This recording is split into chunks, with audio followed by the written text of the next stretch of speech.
Before we take you through our experience of the Toyota Service Center in Okla, let's first discuss the layout of hybrid electric vehicles from a theoretical standpoint.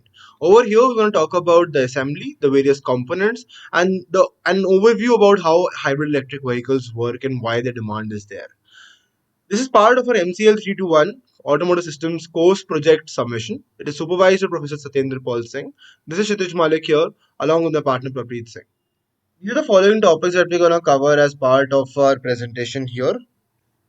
Let's talk about the overview of hybrid and electric vehicles. First, hybrid vehicles have an internal combustion and electric motor, and there is a system of transition which allows to shift from one type of engine to the other, thereby supporting the normal combustion engine that you see in cars. And it is charged by regenerative braking. Unlike an electric vehicle where extravehicular sources of charging is required, A, and B, there is no idea of having two types of engines in electric vehicle. There's only one electric motor for propulsion. EVs are usually EV demand has been seen a surge in the last couple of years just because of technological developments and specifics and government incentives. Talking about the fundamental of hybrid vehicles cannot be plugged in by charged by extravehicular sources. It's primarily done via regenerative braking. Together, these features result in better fuel economy without sacrificing performance. These features, which include electric motor and combustion engine having some kind of a transition system. All in all, this improves the overall experience. Let's talk about how it increases the overall experience. As you can see from the picture on the left, starting and stopping is done via electric motor in specific because it is supposed to be more smoother and vibration less in specific. While normally driving, electricity and gasoline both support the movement. Thereby, a smaller engine of gasoline might be fine or might be workable in such a car because of electric engine supporting it on the back. While acceleration, there is a certain thing called e-boost, which is additional electricity extracted from batteries, which allow you to power up. And while deacceleration, the regenerative braking acts up, which allows you to go ahead and charge your batteries. Thereby, no requirement of extravehicular energy or sources to plug in. Hi everyone, this is Prapreet. To have a look at the different types of vehicles, there are two. There are mild hybrids and there are fully hybrids. Mild hybrid systems basically cannot power the complete vehicle using electricity alone, while in fully hybrids, the vehicle can function just by deriving the power on batteries alone for short distances and low speeds, which is why fully hybrids provide a better fuel economy and are more costlier, but mild hybrids have a lower fuel economy and are cheaper.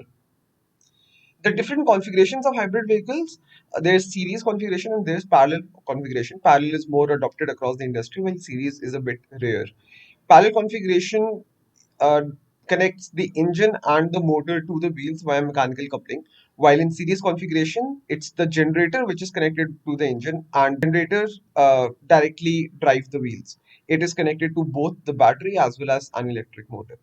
Let us now have a look at the layout of hybrid electric vehicles. The picture shown on the screen shows different components. To understand these components, we'll go one by one. Firstly, there's a battery. Now, this is an auxiliary battery which is basically low voltage and is used to start the car, and it also powers different vehicle accessories. There's DC-DC converters, which basically converts the high voltage DC power from the traction battery, which is the second battery, uh, to a lower voltage so that the power can also be used to run different vehicle accessories, just like the auxiliary battery itself. There's electric generator, which uses the engine rotation to generate electricity. It also generates electricity from the rotating wheels while braking and is essentially used in the regenerative braking process. Moving on, there's an internal combustion engine, which is basically a heart of any car. This works on the concept that we have also learned in class, which is that fuel is injected into the intake and the combustion chamber, which is combined by air and air fuel mixture and is ignited by the spark from a spark plug. And hence it generates power, which drives the wheels. There's a power electronics controller. Now, this unit manages the flow of electrical energy developed by the traction battery and controls the speed of the electric traction motor and the torque it produces. There's a traction battery pack, which is the bigger battery. It stores electricity for use by the electric traction motor. There's a transmission system. The transmission system transfers mechanical power from the engine and electric traction motor to drive the wheels in different conditions. Now we come to the case study analysis, and for this we visited Toyota Service Center in Okla, and after receiving a special permission from the service manager, we were assisted by the technician itself in understanding the layout of the Toyota Camry hybrid system, which we have covered in our video further. In the pictures you see some of the snapshots from the day itself. So before we actually dive into what we understood in our site visit, let us now understand how the Toyota hybrid system works theoretically. Now the engine is actually raised to the maximum efficiency so that it also produces lowest possible emissions. The motor is compact with high efficiency to achieve smooth acceleration. The generator uses rotation from the engine to generate power and recharge the battery, and it also assists in smooth engine starting. Power split device divides the power to batteries, generator, and motor according to the different driving conditions. The power control unit is actually the brain of the whole hybrid system. We have also shown this in our video itself. It controls the electricity to provide adequate amount to each unit, which are battery, the generator, as well as the motor. The batteries offer high durability, and they also charge by regenerative braking mechanism along with direct power consumption from the engine. Having completely understood the working of the Toyota hybrid system from a theoretical standpoint, let us now move to the captures from the day of our site visit and see what we explored at the service center. Hi, good evening everyone. We're now at the Toyota service center at Okla. Over here, we're specifically here to understand the layout of a hybrid electric vehicle. We believe that Toyota Camry, has the largest market share in a hybrid electric vehicle in India, and that is why we specifically came to Toyota. We've got permissions to go ahead and look at one of their cars, Toyota Camry in specific. Now let's have a look at it. So this is the engine bay of Toyota Camry. As you can see, this large component, this is the combustion engine of this car. This is a spark ignited 2-liter engine. If you see right here, this is the complete unit which makes it a hybrid system. It has a power generator which is deep inside it. Unfortunately, we won't be able to show it in the video itself. This also has a motor which is powered by the generator, and this also has a power control unit. Now, as we have also mentioned before, this power control unit actually is the core of the complete hybrid system. It is the brain of the complete hybrid system. It helps divide power amongst the different components of the system. Hi everyone, welcome to the inside of Toyota Camry. This is the dashboard, and we have all the features here. Now, the hybrid system of Toyota Camry actually takes input from both the battery as well as the engine to power the wheels, right? Now, what happens on the inside is we have a manual EV mode. You can see the button here. This is a manual EV mode. Why this is present is in case you run out of fuel and you don't have enough fuel to run the car, which usually affects the whole hybrid system. You can put this car in a manual EV mode so that this car can take you to the nearest fuel station so that you can have a refuel.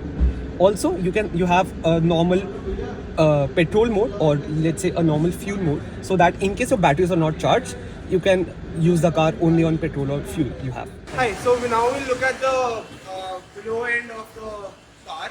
We'll start with the back. This is the spare wheel part of the hybrid Camry. So this is the exhaust system that you see over here. This goes to the start. Over here we have the fuel tank. Above the fuel tank we have the electric battery. The electric battery is between the fuel tank and the seats. So we will not be able to capture it as of now. Then we move forward. This all is the exhaust system. This complete thing is the exhaust system. Then over here, if you look up, we have the transmitter and we have the engine. This is the below view of the entire car, and that is what we've covered. Over here we have the wheels, these are the axles, and something that we can see over here, the gear in consideration. That's it. Yeah. Lastly, let's talk about things from a business aspect as well and discuss the percolation of EVs in the Indian market. In 2021 alone, 3.5 lakh plus electric vehicles were sold in India, representing a 168% increase over last year's sale. It might be contributed to COVID as well, but still, regardless, increase of this factor has been seen in India, which is a huge accomplishment for the Indian sector of automobiles. EV market in India is supposed to grow at a CAGR of 90% as a whole in the upcoming decade, making it a huge booming sector to watch in the upcoming years. The Y your electric vehicle sales trend can be seen on the right. As you can see, the data clearly shows a huge increase between 2021 data and 2022 data, with a combined market share of 90%, which is two wheelers and low speed L3 category three wheelers, which is the most popular electric vehicles as of now. Hi everyone. So we are almost done with our inspection of the Toyota Camry. The car has been left off. So yeah, overall it has been a very wonderful experience. We got to learn a lot of things. We got to see insights of how a hybrid system works. We got to look at the different components. We like to especially thank Devinder Bish sir and Rajiv sir who helped us a lot in achieving this enlightenment of the hybrid systems. Thank you very much.